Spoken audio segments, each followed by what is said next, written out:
मित्रों, प्रतियोगिता दिग्दर्शन चैनल पर आपका स्वागत है। आज हम सब विज्ञान का अध्ययन करेंगे। विज्ञान में हमारा टॉपिक है परमाणु में इलेक्ट्रॉनों की व्यवस्था। परमाणु में इलेक्ट्रॉन कैसे व्यवस्थित होते हैं। इसके पहले वाले वीडियो में हमने जाना कि परमाणु में तीन मूलभूत कण पाए जाते हैं, इलेक्ट्रॉन, प्रोटॉन और न्यूट्रॉन। प्रोटॉन और न्यूट्रॉन परमाणु के नाभिक में स्थित होते हैं, जबकि इलेक्ट्रॉन परमाणु नाभिक के बाहर स्थित निर्धारित कोश में स्थित होते हैं। आइए आज जानते हैं कि ये निश्चित कोश कौन कौन से हैं।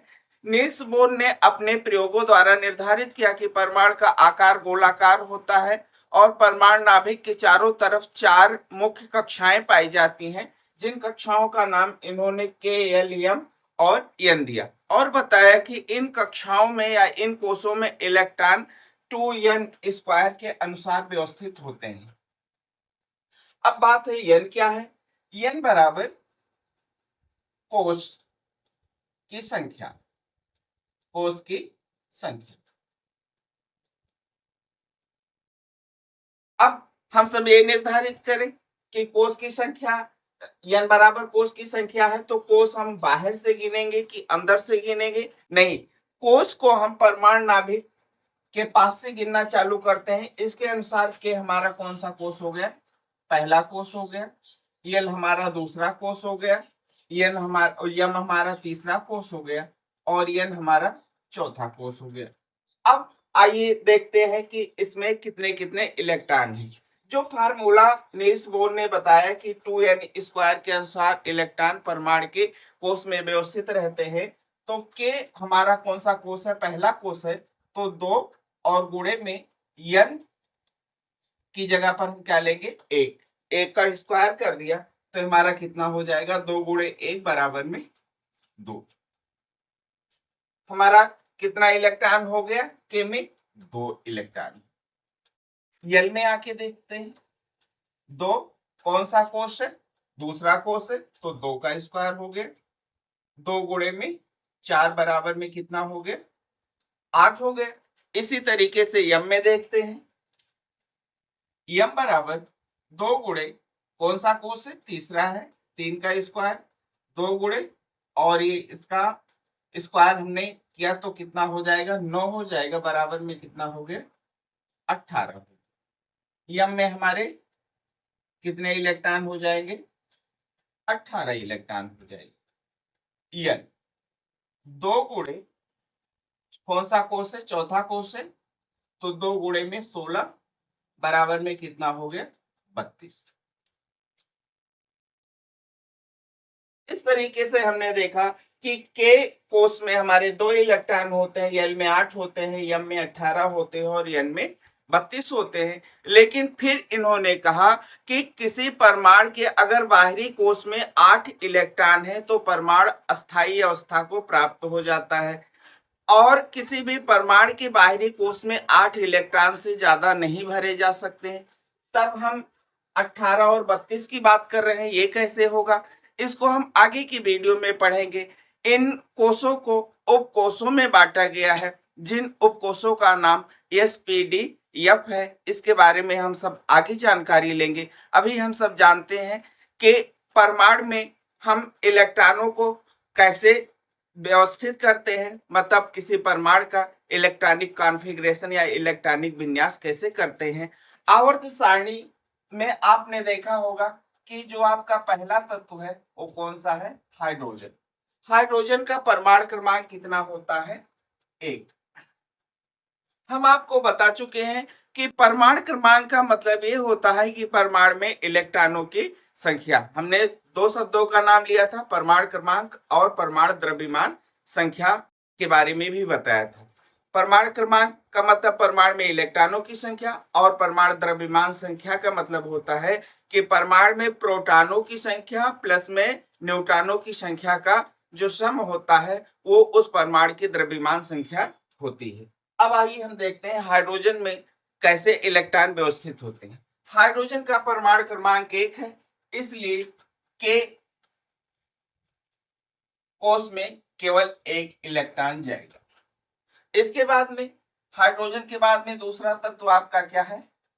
हीलियम। हीलियम में कितने इलेक्ट्रॉन होते हैं? 2।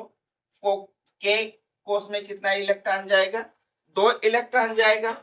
हीलियम के बाद में हमारा क्या आता है? लिथियम। लिथियम का परमाणु क्रमांक कितना होता है? 3।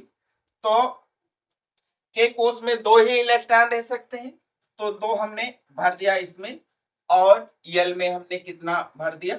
1 इलेक्ट्रॉन भर दिया। हम यहाँ पर यम और एन लिख भी लेते हैं। लिथियम के बाद में हमारा बेरिलियम आता है। बेरिलियम में का परमाणु क्रमांक कितना होता है? 4। मतलब के में 2 इलेक्ट्रॉन होगा और यल में भी 2 इलेक्ट्रॉन होगा। इसके बाद में हमारा आता है बोरान। बोरान का परमाणु क्रमांक 5 होता है। ये 2 और यल में कितना हो जाएगा? 3 हो जाएगा। इसके बाद में कार्बन आता है। कार्बन का परमाणु क्रमांक 6 है।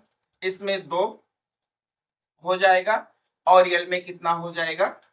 4 इलेक्ट्रॉन हो जाएगा। इसके बाद में हमारा आता है नाइट्रोजन। नाइट्रोजन में के में 2 इलेक्ट्रॉन हो जाएंगे और यल में 5 इलेक्ट्रॉन हो जाएंगे। नाइट्रोजन के बाद में ऑक्सीजन आता है। ऑक्सीजन का परमाणु क्रमांक 8 होता है। इसमें के में 2 इलेक्ट्रॉन और यल में हमारे कितने हो जाएंगे? 6 इलेक्ट्रॉन हो जाएंगे। इसके बाद में हमारा ऑक्सीजन के बाद में फ्लोरीन आती है। फ्लोरीन का परमाणु क्रमांक कितना होता है? 9। इसमें 2 इलेक्ट्रॉन हो गया और कितना हो गया? 7 हो गया। इसके बाद में फ्लोरीन के बाद में हमारा नियॉन आता है। नियॉन का परमाणु क्रमांक 10 होता है। 2 के में हो गया और यल में कितना हो गया? 8 हो गया। नियॉन के बाद में हमारा सोडियम आता है। सोडियम का संकेत Na है। इसमें 11 इलेक्ट्रॉन है। कैसे व्यवस्थित होंगे? के में 2 डाला, यल में हमने 8 डाला। के और यल हमारा पूरा का पूरा भर गया। अभी भी 1 इलेक्ट्रॉन बच रहा क्योंकि 2 और 8 कितना हुआ? 10। इसलिए हमारा यम जो कोष है इसमें कितना इलेक्ट्रॉन जाएगा? 1 इलेक्ट्रॉन जाएगा। इसके बाद में हमारा मैग्नीशियम है। मैग्नीशियम का परमाणु क्रमांक 12 होता है।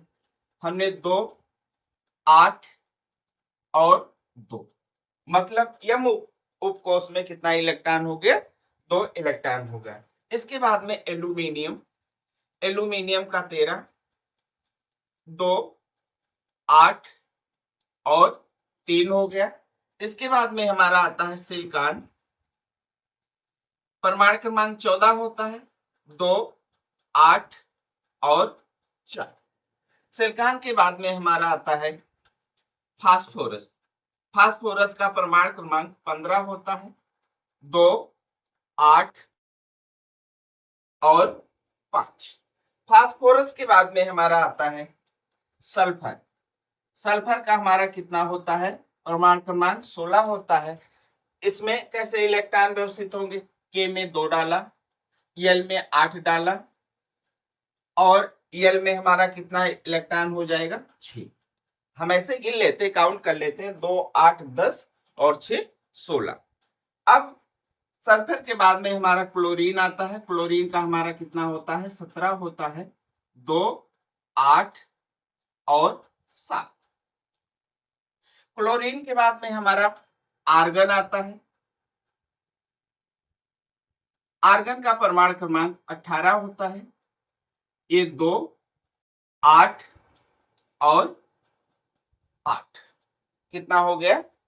2, 8, 8 मतलब 2, 8, 10 और 8, 18 हो गया। अब इसके बाद में हमारा पोटेशियम, कैल्शियम, इसी तरीके से हम और भी आगे जो है तत्वों का इलेक्ट्रॉनिक विन्यास करते हुए चले जाएंगे। जहां पर जरूरत होगी हम आपको बताएंगे। आज के लिए बस इतना ही। जय हिंद।